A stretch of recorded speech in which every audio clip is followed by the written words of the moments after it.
Hello, and a very warm welcome. I am Dr. Maya Thompson, and today we embark on a journey deep into the heart of our planet to understand one of nature's most formidable and awe-inspiring displays of power, the earthquake. It is a phenomenon that has shaped not only our world's geography, but also the course of human history. We often perceive the ground beneath our feet as solid, a symbol of stability, yet in reality, it is in a constant, albeit imperceptibly slow, state of motion. The forces that drive this motion are immense, building up over centuries, waiting for a moment to be unleashed. In this exploration, we will unravel the intricate mechanics of how these tremendous events are produced. We will journey to the very core of the matter, examining the titanic clash of tectonic plates and the sudden, violent release of energy that sends shockwaves reverberating across continents. Understanding this process is the first step in comprehending the sheer scale of the forces at play. We will look at the different triggers, from the natural movements of the Earth's crust to the less common yet significant influence of volcanic activity and even human actions. And crucially, we will bring this global phenomenon home to you. As we progress, we will reveal a comprehensive overview of earthquake risk levels for every single country across the globe. Is the land you call home resting on a geological fault line? What is the likelihood of it experiencing a significant tremor? I encourage you to stay with us until the very end to discover where your own country stands in this grand, dynamic, and sometimes dangerous geological story. The knowledge we gain can empower us to prepare and to live in greater harmony with our ever-changing world. Our planet, from a distance, appears serene, a perfect blue marble suspended in the void. But this tranquility belies a deep and powerful inner life. The Earth's outermost layer, the crust, is not a single solid shell. Instead, it is fractured into a mosaic of colossal pieces we call tectonic plates. These plates, some the size of entire continents, are not static. They float upon a sea of semi-molten rock, the mantle, and are in perpetual, grindingly slow motion, driven by the immense heat radiating from the Earth's core. They drift apart, collide, and slide past one another in a silent geological ballet that unfolds over millions of years. Imagine two colossal ice floes on a partially frozen ocean, their edges catching and snagging as currents push them together. This is, in essence, what happens at the boundaries of tectonic plates. As they move, their rough, uneven edges become locked together by friction. The immense forces driving the plates do not cease, however. They continue to push and pull, and as they do, incredible amounts of strain and potential energy accumulate within the rocks along this locked boundary. This is a process of immense patience, where pressure builds year after year, decade after decade, sometimes for centuries, stored like the energy in a coiled spring. The rocks of the Earth's crust are strong, but they are not infinitely so. There comes a point when the accumulated stress overcomes the friction holding the plates in place. At that critical moment, the rock fractures, and the locked sections of the plates suddenly, violently, slip past each other. This point of rupture, deep beneath the surface, is known as the hypocenter or focus of the earthquake. The energy that has been building for so long is released in an instant, not as heat or light, but as seismic waves, powerful vibrations that radiate outwards from the hypocenter in all directions. These seismic waves are the very essence of an earthquake. They travel through the solid body of the Earth and across its surface, much like ripples spreading from a stone dropped into a still pond. The point on the Earth's surface directly above the hypocenter is called the epicenter, and it is here that the shaking is typically most intense. It is this sudden, violent shaking of the ground, caused by the passage of seismic waves, that we perceive as an earthquake. The ground lurches, rolls, and heaves, transforming the very foundation of our world into a treacherous, moving surface. The scale of this energy release is almost beyond human comprehension. A moderate earthquake can release more energy than an atomic bomb. The largest recorded earthquakes have unleashed forces hundreds of times more powerful still. This energy doesn't just cause the ground to shake, it can displace vast tracts of land, raise or lower coastlines, and trigger other natural hazards. The process is a fundamental aspect of our planet's geology, a constant reminder that the ground we build our lives upon is not static, but a dynamic and ever-evolving stage for life. The initial slip is often not the end of the story. Following the main shock, the primary earthquake, the crust around the ruptured fault needs to readjust to the new distribution of stress. This settling process generates a series of smaller earthquakes known as aftershocks. These can continue for days, weeks, or even months after the main event, and while they are generally weaker, they can still be powerful enough to cause further damage to already weakened structures, posing a continuing threat to rescue efforts and survivors. It is in these moments of rupture and release that mountains are born. The colossal collision of the Indian plate with the Eurasian plate, for instance, has buckled the crust over millions of years, thrusting up the majestic Himalayas. Similarly, the sliding motion along the San Andreas Fault in California is slowly but surely reshaping the landscape of the American West. Earthquakes are not merely destructive events, they are a creative force, a vital part of the engine of plate tectonics that shapes the continents and ocean basins. The type of seismic waves generated is also complex.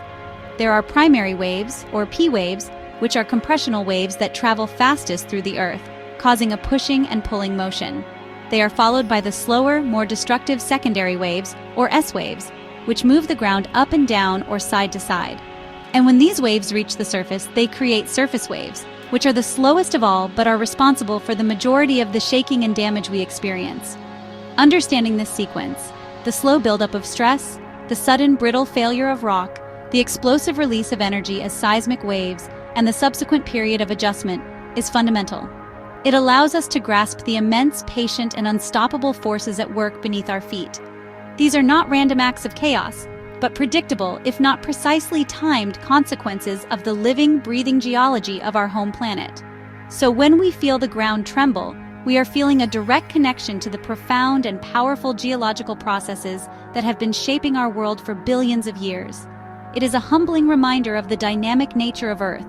The silent, creeping movement of the plates culminates in a few moments of violent shaking, a dramatic release that reshapes the world and reminds us of the power that lies, often dormant, just beneath the surface. While the engine of plate tectonics is the ultimate driver of the vast majority of earthquakes, the specific triggers can be categorized into several distinct causes. The most common and significant of these are movements along fault lines. A fault is simply a fracture or zone of fractures between two blocks of rock. These faults are the active boundaries where the immense pressure of tectonic movement finds its release. Not all faults are at the edge of tectonic plates. Smaller faults can exist within the plates themselves, accommodating regional stresses. There are three primary types of faults, each defined by the relative motion of the rock blocks on either side. Normal faults occur where the crust is being stretched apart in a process known as extension. Here, one block of rock, the hanging wall, slips downwards relative to the other block, the footwall. This is common in places like the Great Rift Valley in Africa. Conversely, reverse or thrust faults occur where the crust is being compressed.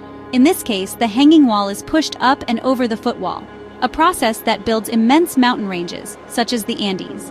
The third type is the strike-slip fault, where the blocks of rock move horizontally past one another.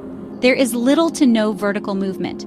The San Andreas Fault in California is perhaps the most famous example of a strike-slip fault, marking the boundary where the Pacific Plate is grinding northwestwards past the North American Plate. Each of these fault types produces a distinctive pattern of ground shaking, but all are capable of generating devastating earthquakes, when years of accumulated stress are released in a matter of seconds. Beyond the direct movement along tectonic plate boundaries, volcanic activity is another significant, though more localized, cause of earthquakes.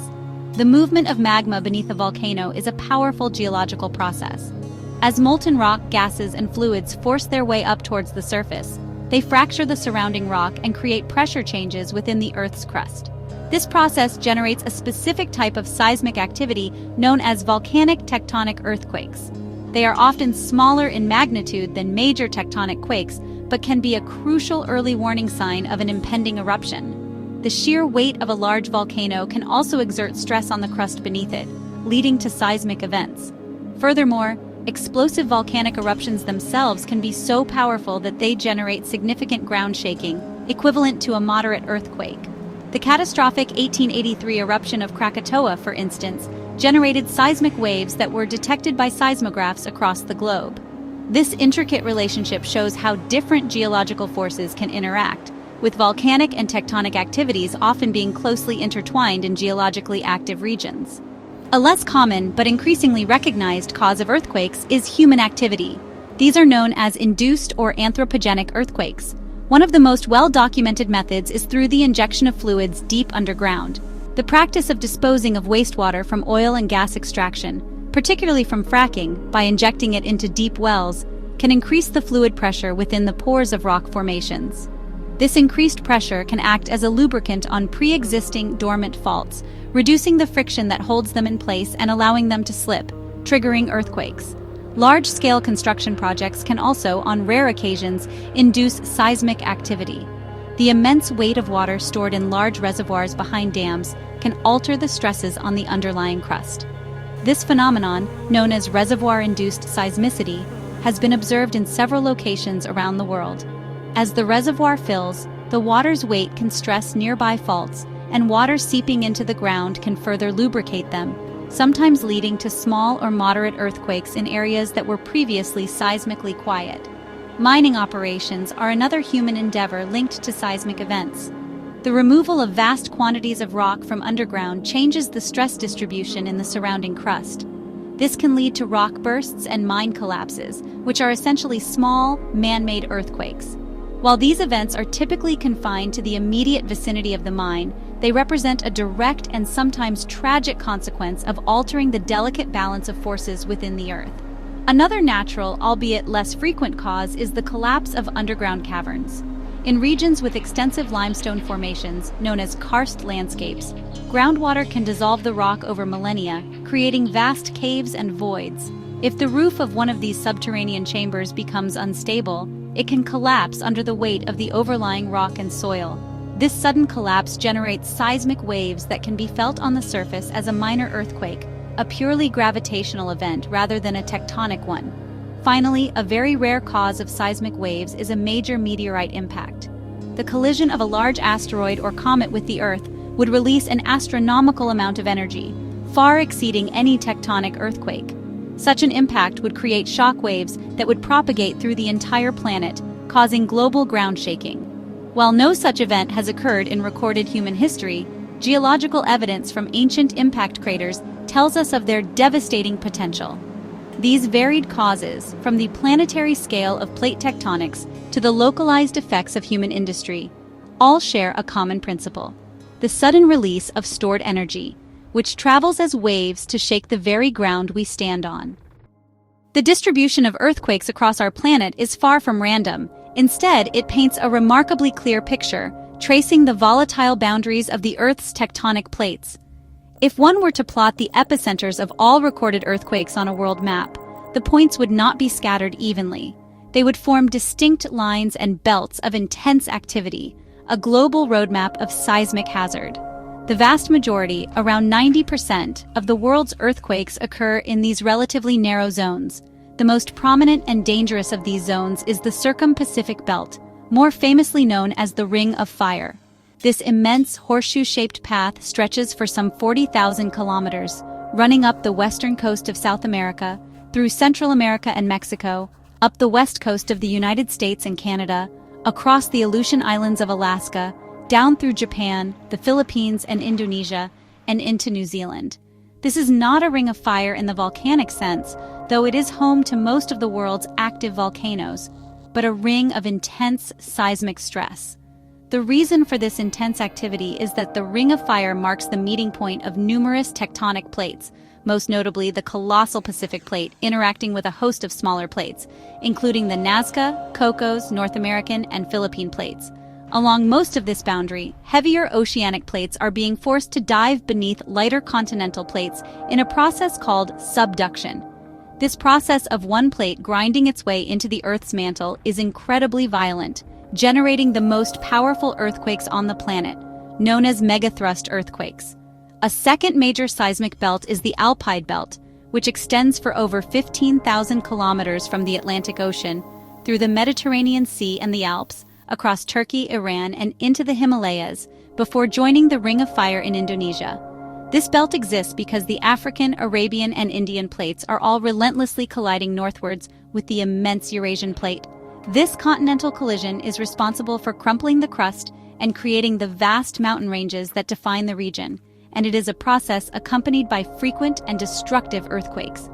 Countries situated within the Alpide Belt, such as Italy, Greece, Turkey, Iran, and Nepal, have long and tragic histories of seismic devastation.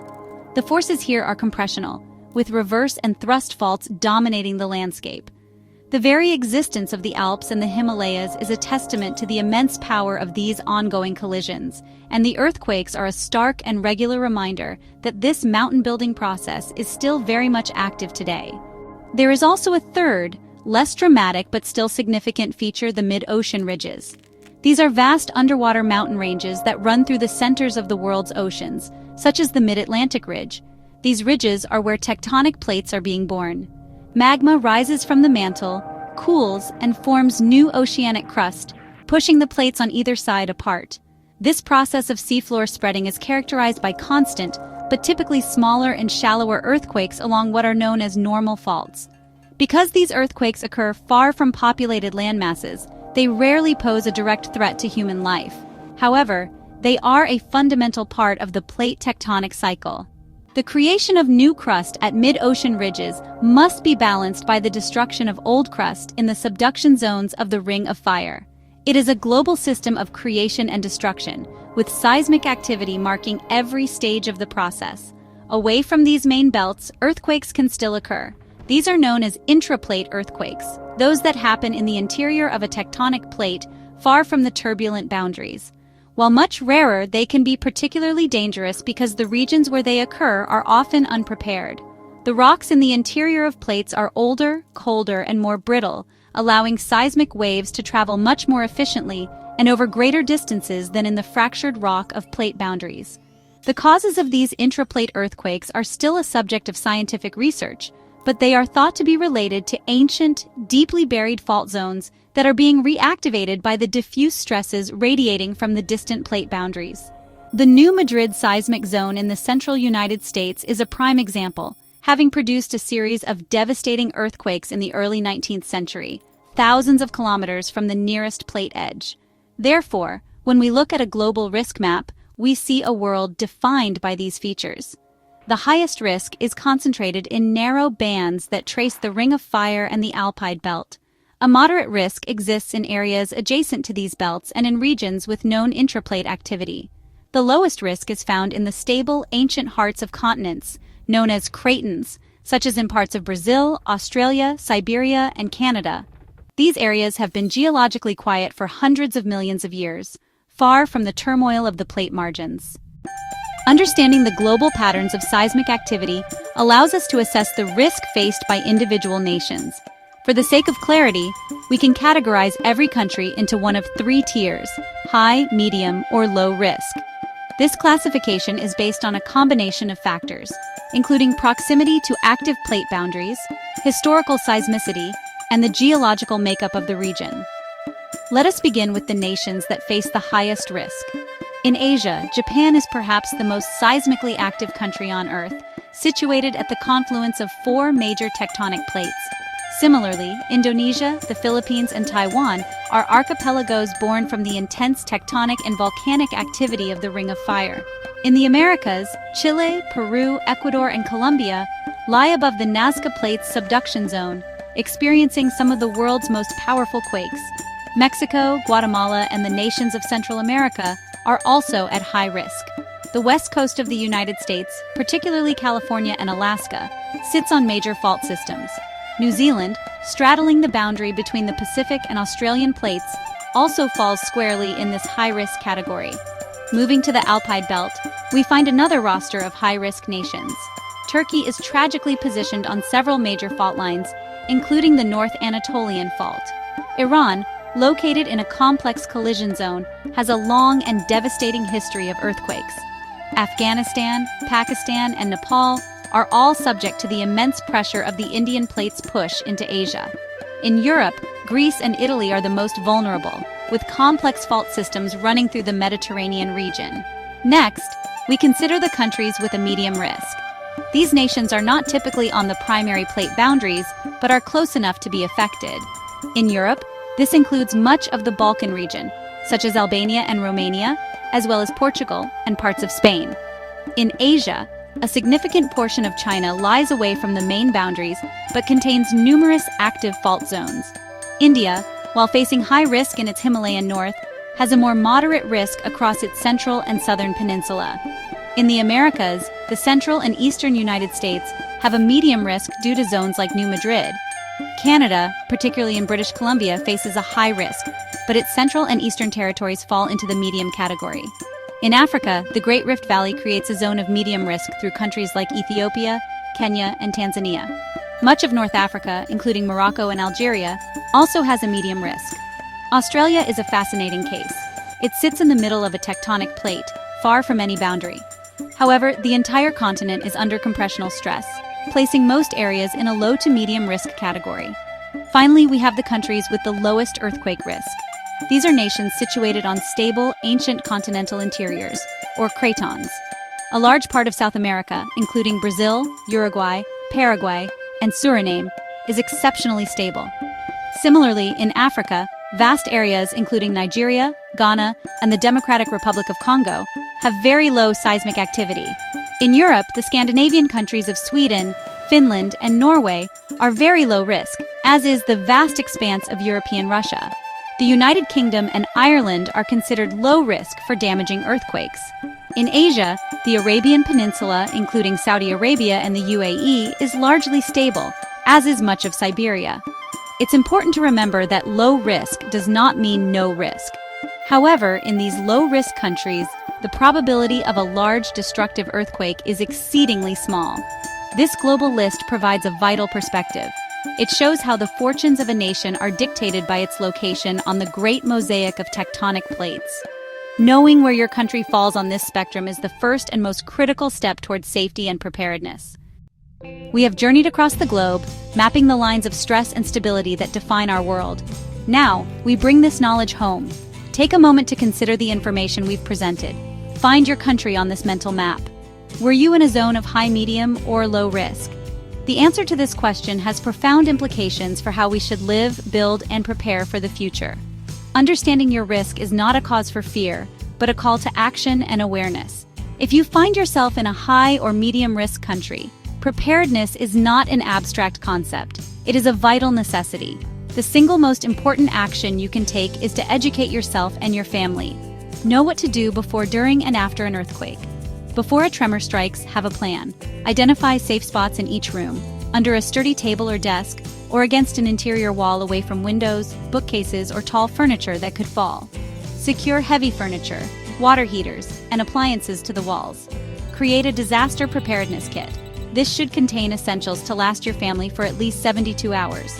Include water, 1 gallon per person per day, non-perishable food, a first aid kit, a flashlight with extra batteries, a whistle to signal for help, medication, and a battery-powered or hand-crank radio.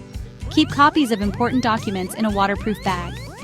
Practice drop cover and hold on with your family. This simple drill can save lives by protecting you from falling debris, the most common cause of injury during an earthquake. During the shaking, the key is to react immediately. If you are indoors, stay indoors. Drop to the ground, take cover under a sturdy piece of furniture, and hold on until the shaking stops. If you are outdoors, move to an open area away from buildings, trees, streetlights, and power lines. If you are in a vehicle, pull over to a clear location, stop, and stay in the vehicle with your seatbelt fastened until the shaking is over. Avoid bridges, overpasses, and buildings. After the initial shock, the danger may not be over. Be prepared for aftershocks. Check yourself and others for injuries and administer first aid where necessary. Check for damage to your home. If you smell gas or see frayed electrical wires, shut off the main valves and switches. Do not use matches or lighters. Listen to your battery-powered radio for the latest emergency information and instructions. Be aware that services like electricity and water may be disrupted. For those living in coastal high-risk areas, there is an additional threat: tsunamis. A tsunami is a series of giant waves caused by a large undersea earthquake or volcanic eruption. If you are in a coastal area and feel a strong earthquake that lasts for 20 seconds or more, do not wait for an official warning. As soon as the shaking stops, move immediately to higher ground as far inland as possible. The first wave may not be the largest, and the danger can last for hours. Even if you live in a low-risk country, a basic level of preparedness is always a wise precaution. Natural disasters can take many forms, and a well-stocked emergency kit and a family plan are useful in any crisis, be it a severe storm, a power outage, or an unexpected flood. Furthermore, many of us travel for work or leisure. Knowing the earthquake risk of your destination and the basic safety procedures is part of being a responsible global citizen. The buildings we inhabit are our primary shelter, and their resilience is paramount. In high-risk areas, modern building codes are designed to make structures earthquake-resistant. They may not prevent all damage, but they are designed to bend and sway without collapsing, allowing occupants to escape safely. If you live in an older building in a high-risk zone, it may be worth investigating if it needs seismic retrofitting to improve its stability. Ultimately, our relationship with earthquakes is one of respect. We cannot stop the tectonic plates from moving. We cannot prevent the ground from shaking. These are planetary forces far beyond our control, but we are not helpless. Through scientific understanding, we can identify where the dangers lie. Through engineering, we can build safer communities. And through education and preparation, we can give ourselves the best possible chance to survive and recover when the restless earth reminds us of its power. So I urge you to take this information to heart, discuss it with your family and your community. Check your local government's emergency management websites for specific advice for your region. Your risk level is not a destiny, but a context. And within that context, the actions you take today can make all the difference tomorrow. Be aware, be prepared, and stay safe. We have journeyed deep into the Earth's crust and spanned the entire globe to understand these powerful natural events. From the slow, inexorable grind of tectonic plates to the sudden, violent release that shakes our cities, earthquakes are a fundamental expression of our planet's dynamic character. They are a force of both destruction and creation, a reminder that the ground beneath us is alive. By understanding how and why they happen, and by identifying where the risks are greatest, we empower ourselves to live more safely and intelligently on our restless world. I hope this exploration has provided you with valuable insight and a new perspective on the planet we all share. If you found this journey informative, please consider showing your support by liking this video, subscribing to the channel for more deep dives into the wonders of our world, and sharing it with friends and family. Knowledge is a resource that grows when it is shared, and preparedness is a community effort. Spreading this awareness could make a vital difference. Finally, we would love to hear from you. Please take a moment to comment below with the name of your country and the risk level we discussed. It creates a fascinating snapshot of our global audience and helps us all appreciate the diverse geological situations we live in. Thank you for joining me on this exploration. Remember to use this knowledge to prepare and plan. Stay curious, stay informed, and above all, stay safe.